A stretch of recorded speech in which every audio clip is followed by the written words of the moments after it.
feels safer. Astronaut, I move solo cause it feels fake friends and fake people, some of them is hate. Fake friends and fake people, some of them is haters. Ain't no other screws, so we're gonna go put this on here.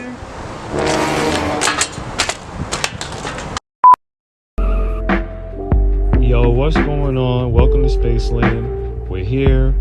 I'm doing a couple of modifications to my Focus.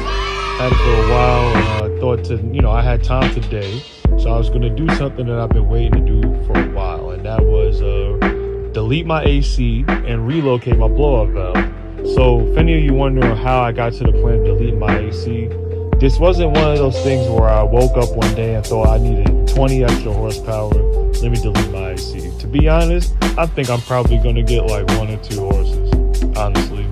The only reason I'm here is back in 2015 when I bought the car didn't have AC. It wasn't working. It was like, it just blew out basically to room temperature air. Like I never felt a sense of cold air come out this car. And when I, realized it, I kind of brushed it off because, I had the windows down. For some weird reason, I didn't care about AC in this car. Like every time I drove it, I would kind of like turn the music up like halfway loud and have the windows down driving around, So over the years, I kind of did that. But before I even get to over the years, when I noticed it, my first, obviously the first thought anybody would think is, you just bought that car, go take it to the shop, get the warranty to take care of it, and you be good. I've worked in a dealership, and I know my experience will vary from everybody's, but I've seen them switch parts off of cars and shit like that. Like it's just a lot of craziness, and I don't really trust, I don't trust dealerships or auto shops. Not to say that they're all bad, just me bringing my car is not something I would do. Nothing against nobody. So with that being said, I didn't want to bring my car into the Ford dealership. And I said, you know what, when I get the money and time, more so the time, I'll replace the compressor, recharge the AC, and I'll be on my way. So years go by, summers roll by, windows down every summer, and I never wound up getting it done. And on top of that, I never got it done. I kind of like forgot about it because during the winter time, it was like the heat worked fine and the defroster worked fine. So, that to me was more important than the air conditioner. So, I came to a point I was like, you know what? I'm gonna delete it because now it's kind of in the way. And I had to drop the transmission on this car to replace the clutch like twice. I remember I had the car like 6 years. Seems a little excessive, I know, but whatever. Point being is that for it to not work, for a lot of the stuff that I want to do with the car, it's in the way. So I said to myself, let me go ahead, find a shop to just recover the refrigerant out of it. And when I get the chance, I'm going to delete it. So, as I'm driving around, and this is as of recent, I'm starting to lose pressure in my turbo. So, I checked the intercooler pipes, everything seemed to be okay. So now, in my mind, it was either the blow-off valve or, probably something with the turbo. I mean, there's so many other reasons that a car could lose power, but it seemed like, my boost just wasn't hitting where it usually was. So, this is basically my first step. So I said to myself, where the blow-off valve is located is really difficult to get to. And this car typically runs hot. So I thought to myself, just the location in general isn't all that great. So I was on the CPE website and I noticed that they had basically an external blow-off valve kit. And it had the elbow, it had the new blow-off valve and all of that. So I was like, wow, that's not a bad idea. Now I seen the price, and I'm not to say that it was expensive, but I'm more of a do-it-yourself kind of guy. So if I could build it or create it on my own, I'm gonna try it that way. And if that don't work, then I'll buy the CPE one, or buy one, whatever's on the Focus market. So I said, you know what? Let's go ahead and try to build this and figure out a location. So as I was looking at the compressor, the AC compressor, I'm like, the intercooler piping routes right around the compressor. So, if I remove the compressor, I could put the blow-off valve right there. So I said, this is perfect, you know, basically because I'm in the situation that the compressor didn't work. If the AC worked, I would have found another way or something, but it don't work. So I said, you know what? Since I already drained the refrigerant, I was going to remove it. You know, now I'm really going to remove it to put the blow-off valve there. Yeah, I think the gains for this car is going to be probably about the same as putting on a lightweight pulley. Like, I don't expect nothing crazy or nothing drastic. I don't expect 10 horsepower or, you know, nothing stupid. You know, I'm only here because the AC didn't work in the first place. And I thought to myself, I'm not going to buy a compressor. I'm not going to fix the AC. I already have the car this long. If I want AC, I'll go in another car, you know.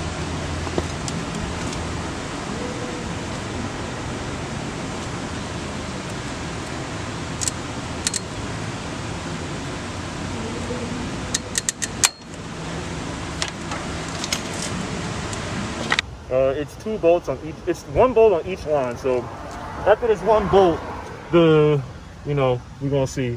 Now I believe the cold side's already unhooked. That's the shorter line that goes directly to the compressor. So you got 1 long line and you got 1 short line. So the short line's already disconnected. So now we're doing the other one.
Alright, so here's a compressor. Like I said, the shorter line was already disconnected, so I just kept it on there. The other one wraps around the engine, so... Dang! The other one wraps around the engine, so we're going to go ahead and take that off after I put it on the ground. So with that being said, let's go ahead and put on this blow-off valve so we can put the car on the ground. What's going on? Just a quick recap. Everything worked out pretty well. As you can see, the AC was pretty much the compressor itself. Drop that out, it's gone. If you were wondering where the condenser was, well, if you checked on my last episode, like I said, I had recovered refrigerant long before this removal. So if you noticed, I actually removed the condenser with the old radiator. But you know, other than that, it's still straightforward. As long as you recover the refrigerant properly, it's pretty simple. Like I said, I didn't expect a crazy gain of anything. I expect probably a little bit of a higher rev. And that's, I guess, what it felt like. I mean, I don't even know if I really felt anything. But, you know, the extra space was good, you know. So for me to not have a working AC all these years, I thought the best use of it was to get rid of it. I just wasn't into investing into an AC for this car in particular. You know what I'm saying? It's a sports car. I mean, this is a car most people will build one, you know. So I mean, if your AC's not troubling you, it's just working fine, everything's good, it's not in the way, definitely don't touch it. I don't recommend anyone actually even does this modification, but I've seen that some people had questions about it, and some people, you know, wondering if it's a good idea to do or not. So I figured I'd be one of those guys to make an episode dedicated to removing the AC, which like I said, as you can see, was nothing. So yeah, if yours is not working and it's in the way, remove it. But remove the refrigerant first. Remove the refrigerant first. But if it's not in the way, remove it. But if you can't, if you ain't thinking about it, then just continue to not think about it, because you're not going to get any power gains or anything from it.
Alright, so these are all the lines, the compressor. This is pretty much what came off the AC, not including the condenser, which is still with the radiator, the old radiator. Don't mind that gold can. That's basically an eBay oil catch can that I got. Had it on there for pretty much a couple of years. It's not really necessary. I lie, it is necessary, but it doesn't pick up as much oil as near the intake manifold. I think it's not going to in general. But yeah, this is all the lines and stuff. All right, so this is what it looks like without the lines. See, it's a lot of extra space. Probably never uses space, but definitely looks cleaner. Well, you know, I'm gonna put the intake back, but it definitely looks cleaner under the hood. Yeah, again, this is not a mod that I would recommend at all. But, you know, if you find yourself in a position to do it, I say, hey, go for it. This is basically what it will look like. You know what I'm saying? I don't know if you can tell, but you can't see the compressor either. So you see a lot of opening. You can see the blow-off valve right through the hood. You know, so it opens up some space. Just not really worth the space, I guess, you know?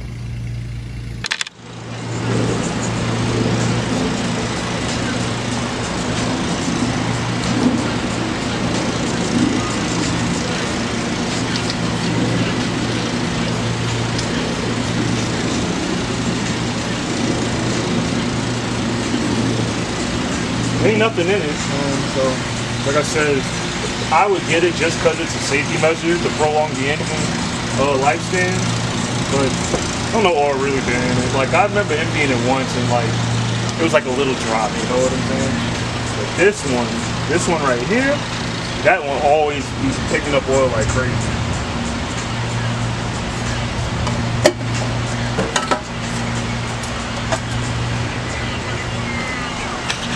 Alright, so I just wanted to give y'all a second look at what it looks like without the AC lines, or the AC with the intake in. So a little bit about my build. In the future, I do want to get this alright, so I just want to give y'all a second look how it looks without the AC lines. Again, not a mod that I think is worth it at all, unless you were in my situation. Even then, I feel like you probably would have been better off fixing it. But again, we here. This is what it looks like. So if you have any, you know, questions about, you know, how to do it, what it looks like, I mean, I've pretty much shown it. The most important thing about this hole AC removal is the refrigerant. Like, make sure that shit's out of the car. I mean, you know, go to the shop, get it recovered. Like, that's the most important thing. Other than that, I mean, it's like building or taking apart anything else. I also, you know, I personally think it's gonna look better. Like, a little bit about my build in the future, probably next month or so, when I, you know, kind of like get a lot of things done with these cars. I want to get this 2JR intake, which is a cal intake, which means that instead of it going the regular way, it goes like through here. Like, I know you gotta like cut this and mod it, but it basically goes out of the cal. You know what I'm saying? I think that's pretty sick. So, you know, I won't have the air box, and then I won't have this. So I think at that point, the AC delete, as far as the lines go, will probably look a lot better, because, you know, then you'll see the empty space over there. You'll see the big space here. And if I'm lucky and I can relocate the battery without any issues, you know, it will really clean up the look of the engine bay. So, I mean, there you go. There you have it. All right, so I'm going to show y'all basically with a first start how it sounds with the AC lines off. There were a couple things I noticed, but I think it's because the lines are gone. But let me go ahead and show you.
Alright, so boom, check this out, right?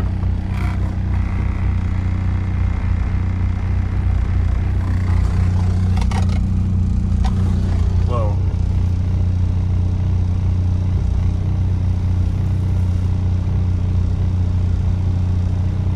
Alright, well, it's not happening right now, but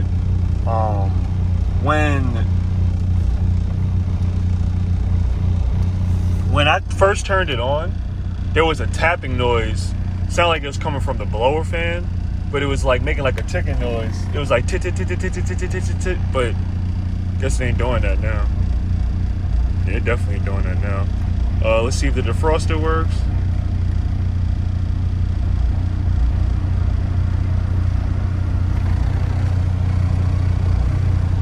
So still got the defroster.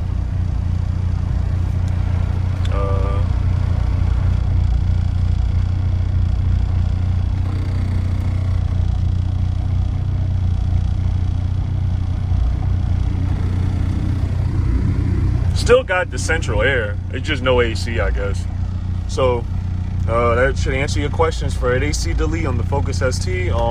Again, for the 5th time I think I said it, it is absolutely not worth it. So, I mean, if you don't have to do it, I definitely recommend not doing it. But like I said, if you're in a situation like me where your compressor didn't work and it was just kind of in the way, you didn't really plan on fixing it, then yeah, I guess that's okay then. But yeah, so this is AC delete.